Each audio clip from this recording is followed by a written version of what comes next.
осындай баланы тәрбиелеп дүниеге әкелгендеріңіз үшін мына алғыс сіздерге. Ал ортаға шығамыз. Шарларды қоясың. Сендер тапсыра бер.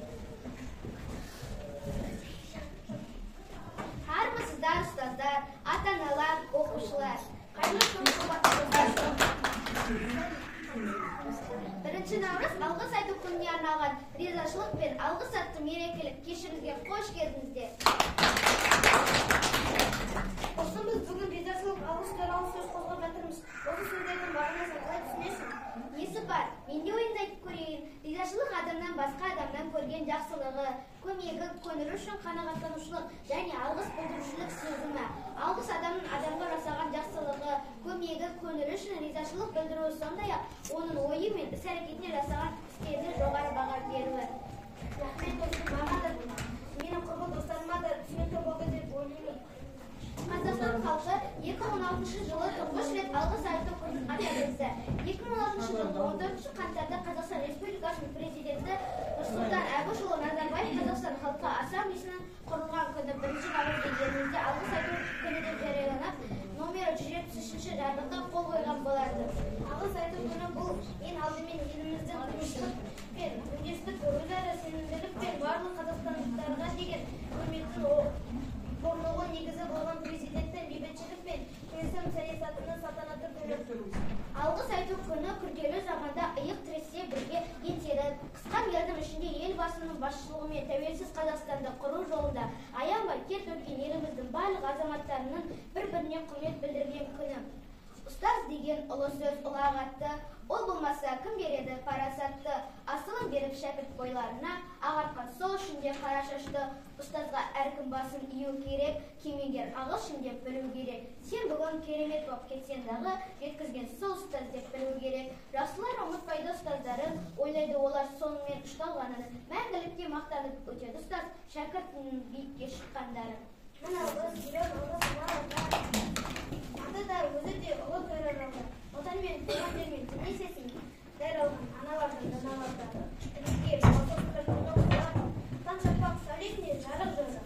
Үш көрер айнасында, шан қонбаған жайдары жас күнде жанған шоқ. Ән төрді сынып оқушыларының орындауында алғыс ән.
бұл адамдардың өз туғанындай қабылдаған қазақтарға алғыс айту күні ретінде атап өту әділетті болар еді. Ол күні бізді бұрынғыдан да көрі жақындастыра түспек.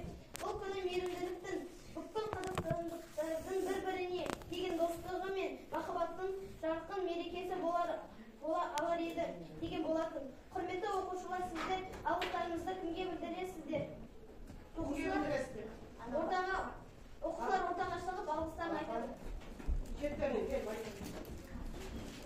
Сіздерге алғыс айту күнінде ата-әже, ата-ана, мұң болмассыз жүзінде бауырлары туылса, мына алғыс айтам, рахмет. Рахмет сол менің сыныптастар достарым. Мына алғыс айтамын, жастыз, ашық болсын. Мына алғыс саған сыныптас, рахмет көп өзіңе. 1 наурыз бүгінгі нұр сыйласын. Рахмет көрші достарға табылған қасына мына алғыс айтамын сендерге жарылған жанасында. Рахмет ұсыз анаға үйрететін білімін. Рахмет ұсыз әкеге беттер тұғырын. Алғашқы күн көптенің құтты болсын мереке. Мың алғыс. Рахмет сіздерге. Ата берсін береке. Рахмет әке өзіне сосын барып жетелі. Рахмет ана өзіне жүнін сізге жеткелі. Мың алғыс айтамын сіздерге. Адамсыздар ең келіп. Қамындасың ең келіп. Рахмет қалыңдасыма елфейдің қасында. Рахмет бауырларымыз болалары кез olsun. Алғыс ата әжеге ертегі айтып беретін. Алғыс әкем анама мені жақсы көретін. Алғыс ағам әпкеме маржан сөзім керек. Алғыс аяғына рахмет сөйлетіп мұғалжары сағалағы шексіз рахмет. Ақ сөзімізге солатқан әкеге рахмет. Алғыс ұрпақтар жырын солатқан туған бауырға рахмет. Қолдаған шеккен рахмет ата әжеге бар тәттісін беретін әкем анам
алғыс айту күні қайырымдылық, мүмкіндік, әлеуметтік ынтымақты және өзара көмек көрсетуді қолдау күні.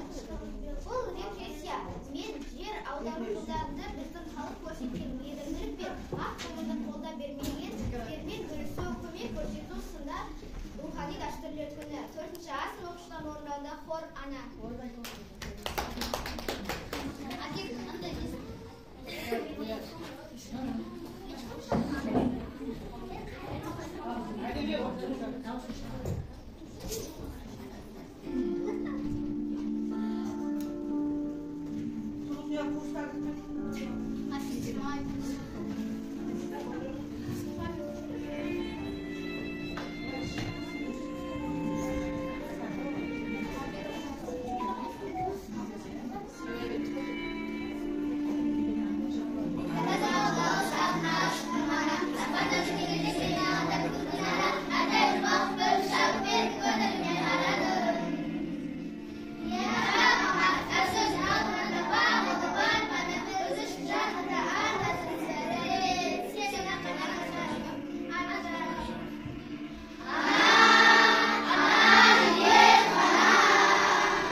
артықшылықтан есінің айналған атап өткен еді. Әкеге алғыс әні нұрының орындауында.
Әрине, ол мереке біздің менталитетке сай емес деушілер табылар. Дегенмен жылдың бір күнінде не үшін рахмет айту керек екенімізді ойлана жүрсе, артық етпейтін секілді. Көптеген адамдар материалдық жағынан толық қамтамасыз етілген болса да, алғыс айта білмеген үшін рухани күйде болып қала жатады.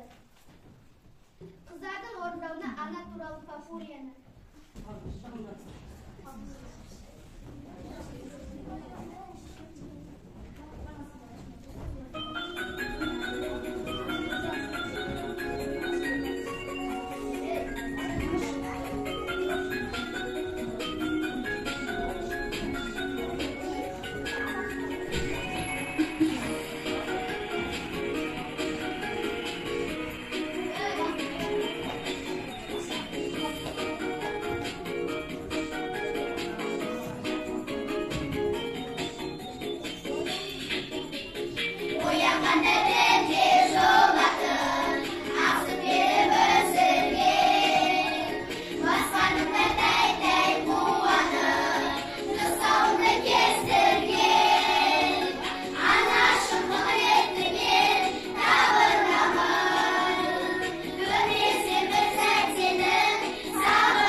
құлағы мен назары, жұлдызға қараңғы түндегі жарығы, босқа құшағы мен иығы, әжеге ыстық алақаны, суға тіршілік құлды болғаны үшін, жерге махаббаты мен бар болғаны үшін, босқа жылулығы үшін, қойылым соқырана.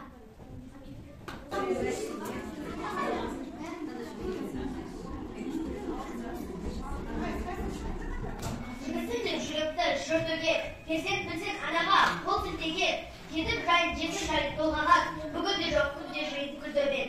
Адамды Алла мән мақсатпен жіберген, мақсатында танып сезіп білемеген, адам биік бойға бармалын, қол үскейді түбі бас көп тілегімен. Сені берді табылар деп қасынан, сенген қоя тентек болды жасынан, ғибарат алып, ойға қалып, байқап көр, оқиғаны баяндай басынан. Бала еді терең ойлап көрмеген, ойын ойнап қызып қауіп терлеген, мектептегі сабақтар қыстың жасы, сондықтан да жоқ кедергі көрмеген. Уайым бар еді, болмай оған көп адамның көмегі, мазалайды ойын ылғи бөледі, қысылатын, жасқанатын сұрауға анасының бір көз жоқ себебі. Сол мектепте ақыршелі анасы, ұлына енді дәмді тәтті барасы, ақша тауып асты сүйетін, қарны ашпасын киінсін деп баласы. Ал баласы асханаға кірмейтін, анасымен көшеде бір жүрмейтін, ас беретін соқыр әйел анасы егірдегі достарын да білмейтін. Әрбір тәулік ашып жана арағын, бұл да басқа сақтап әрі қадамын.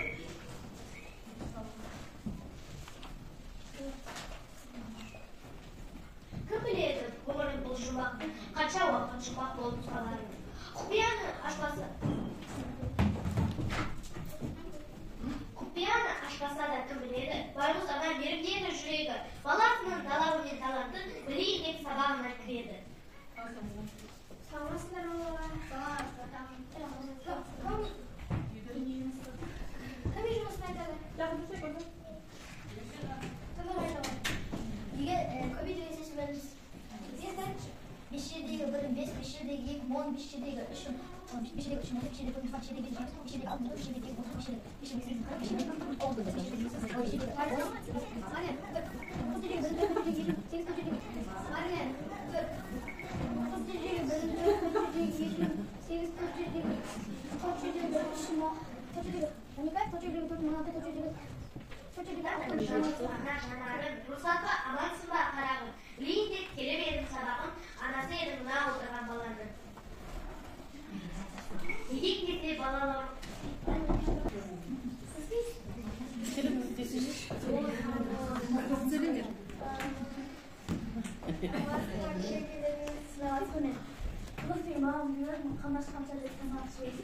Анашым нақ бересің мен қарым ашқан жоқ мен намысыма тиіп керек емес тамақ ішіп алған асханадан. Ел кезде балалар ғой ешкімді ренжітпеген, елемеген еш мұнды, анасының бір көз жоқ сұмдығы деген сұмдық суық мырсыл естілді. Жылады ана егіледі, егілді, үйренген ғой келген мұны көзілді. Шын жылады, соғыр көзден жашынды, көкірегінде бар құпиясы көрілді. Кешіп қалқан не десем де сол болады, айтқан сөзін ақылына қонады. Сені ұялтқан саған еткен қатырдан бүгін мынау ел соғысы болады. Я дәл солай болады, сол жер соғысы. Екінші рет барамызды, одан бұл кісі. Сыртқан ақ тілеуі деген осы болады серінде көрсін. Баласының тілегі осы қалағы, жиекке жүрсе бақыт өзі санаған. Деп ойы Бұлар не шешімнен оқу бітсе келмей қойсам қаладан. Солай жүріп бітірді оқу балада, бұрынғыдан бетер суық анаға, білім алып, қайтамын деп жиналып, тартып кетті шет алғасып қалаға. Айтқандай ақ ол онасын ұмытты, жұмыс тапты, маман болды біліпті, әйел алды, бала сүйді анасын, есіне алмай ойсыз қамсыз жүріпті. Күз тесті сілкіп жауып тұр, жігіт бетін салып қанып тұр, құлап салды әйелі де өзі де, есіктерін біреу келіп қап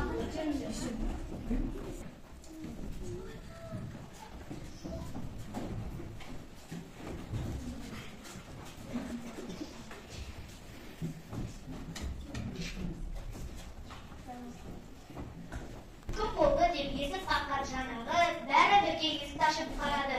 Әйелі де баласы да қорықты, іздеп кетті соқарына баяғы. Саламатсыз ба сіздер? Неге келмедіңіз? Мұрат есікті, оны кіргізбе. Жігіт шықты тағы далаға, жақындағы жалғыз көзді анаға. Әйелім мен баламды ше қорқытты, неге келді, не бар мынау қалада. Саған келдім демей оған өкінем,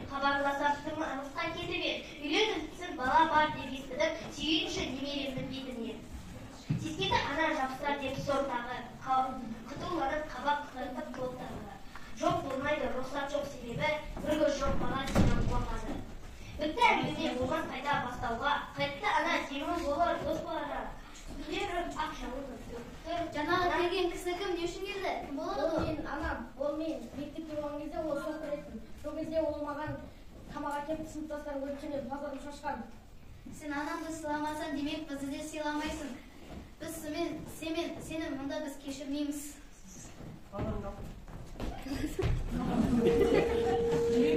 Жол ұзақ деп жігіт аздап қиналды, деген сенен барамын деп бұйырды. Әйелі де алып баланы алып сол күні жол жүрмекке отбасымен жиналды. Келді ауылға балық барды тарады, жігіт ойы басқа арнаға аулады. Балықты іске алсам деп жаюлы, өзі тұрған ескі үйге барады. Үйден шықты елге әйел, сен келдің де өзгергенсін таныдым. Адан айтсам қалдырмас еді амана, мен ашпады оқу өзін шады. Берді қағаз 4 бұрышта түктеген, еді жігіт сізбен түккемен, ашып көріп оқимын деп онаша кетті жігіт барау хабар күтпеген. Балам, отам, айым күнім, асылым, қарт кеуденде бір сыр бар еді жасырын. Кеуденде өртеп барады сол күйрен ой, жаздым хатқа оқып балам біле ғой. Нәресте еді түсіп тұрған қолымына, бағып келдім еді бүгін түспеден сорымнан. Әкем бар еді жаны жаққа балаға, үйден шықтық қыдырсақ деп қалада. Бұқты да бірге кетіп арманы, жол апатқа жан әкелді жалманы. Түстік солай бұл таптырға тізіне, зақым келді сенің ол жақ көзіне. Дәрігерлер көрді бізді байқады, үйрендік қандай шешім қайтады.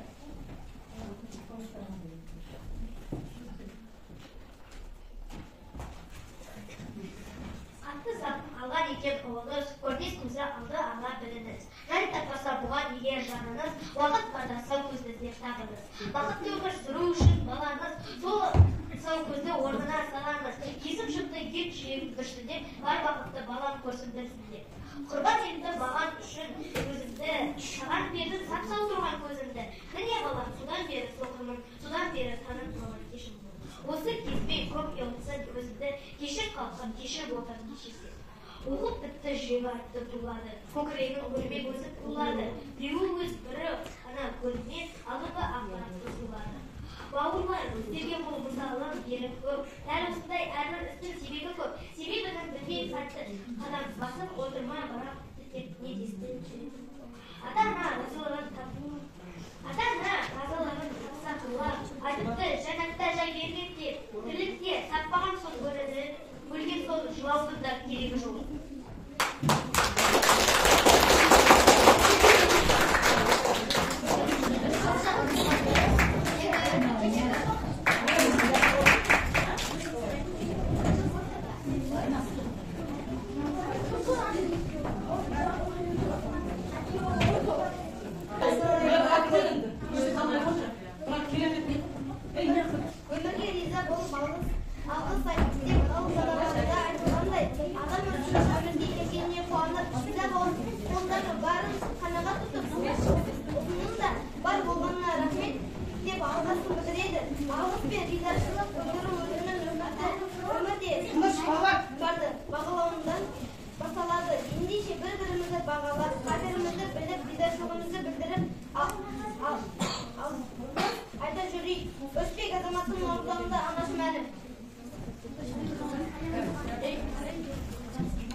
Шолақ келген кезде даладан құшақтап сезіндірсең мейірім, бәрі жоқ болып кетеді. Есіңізден шықпасыншы ата-ана, қажет емес балалардың қамы деп үйге қонбай жүргенім, телефоннан амандықты білгенім. Сіздер ақша табамыз деп жүргенде күндер зулайды, бәр орнында тұрмайды, балалық қайтып келмейді. Ал өсіп кеткен балам қайта жөнге көнбейді. Жеткілікті қара нан мен тәтті шай, қазір бізге жетпей тұрған дүние. Мейірім мен қатынастың жоқтығы, асқазанның тоқтығы толтырмайды кеудедегі көңілді, ұқтырмайды өмірді. Тағы айтайын, тастамызшы телефонды құрысын, балаңыз да зиян екенін ұғынсын. Біз бір отбасы болғанымен тап қазір қызым қияға, ұлым ұяға қонады. Алып кететін тәрбиемен көргені, өсеміз кетеміз ұядан ұяға. Ұядан ұяға апарайық ұятпенен ұлылықтың ұшқынын. Тамсатсыншы кім өсірген ұл қыз деп, бәрі сенің абыройың ата-ана. Қайтып келмес сәттеріңді бағала, дұрыс қара балаға, бір үстелдің басында бас қосыңыз. Міне бақыт бағалаған адамға, жоғал сірә одан асқан шын бақыт, шын бақыт. Монологтың менің өміріме қатысы жоқ, ой саларлық дүние болса.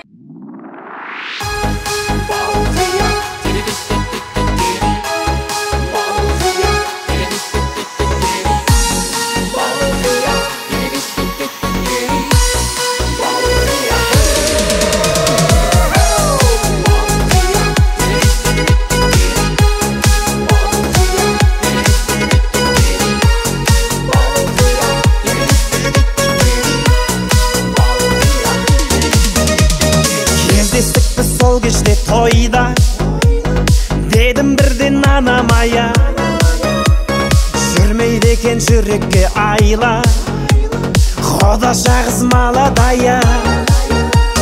Билет шықтым ортаға қарай, Құдашаға құшақ жая. Ей қарындас есімің қалай? Бара Гая. Есімің Балғадиша емес Балқия, Құдаша билейікші кел бір партия, бақытты болуыңа мен гарантия. Балқия, Балқия. Есімің Балғадиша емес Балқия, Құдаша билейікші кел бір партия, бақытты болуыңа мен гарантия. Балқия, Балқия.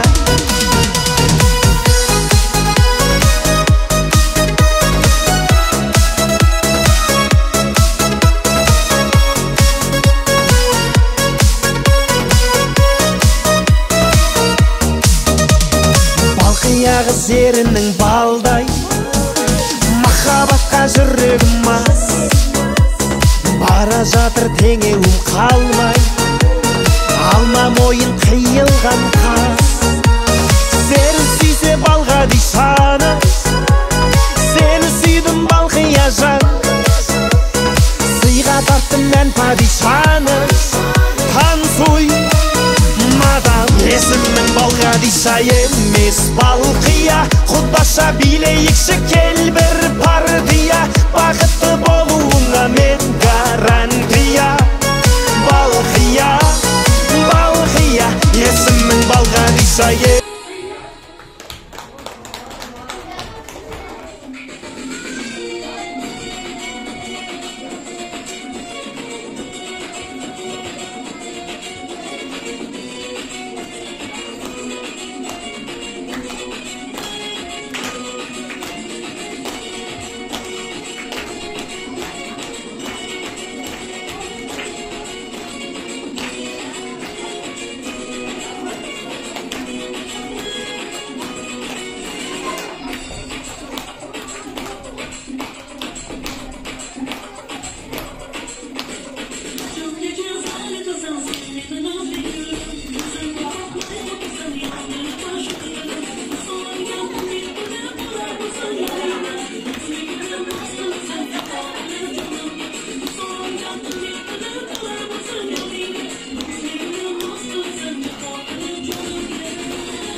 Мен Ысмайда классымызда бір жаман оқушы жоқ. Бәріміз жақсы оқимыз дейді. Кереметсіңдер.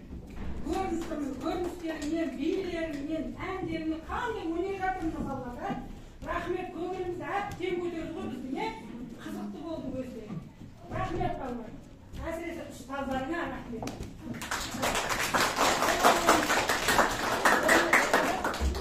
Өнеріңнің жемісі болды. Бақытты бол. Әлі талай осындай шәкірттерді тәрбиелеп, ана ұясынан шыға бер.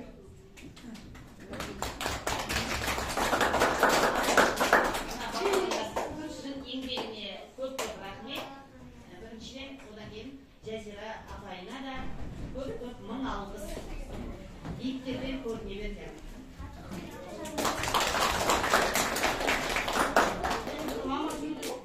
Ата-аналар комитет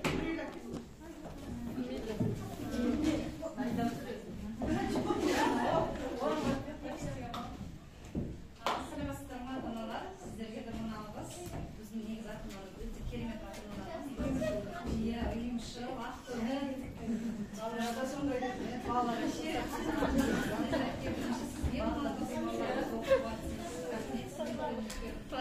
Осы балапандарымыз өзі ер жетіп, сіздердің атыңызды шығарып, сізге келіп иіліп сәлем беріп, жетістіктермен бөлісіп жүрсін. 100 жасыңыз, одан да көп мақтауларға лайықтысыз.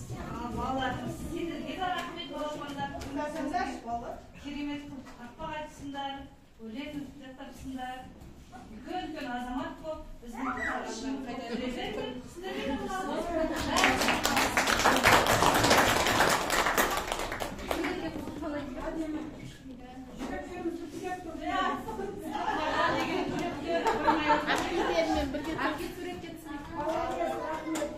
Еңбектеріңе қараңдар.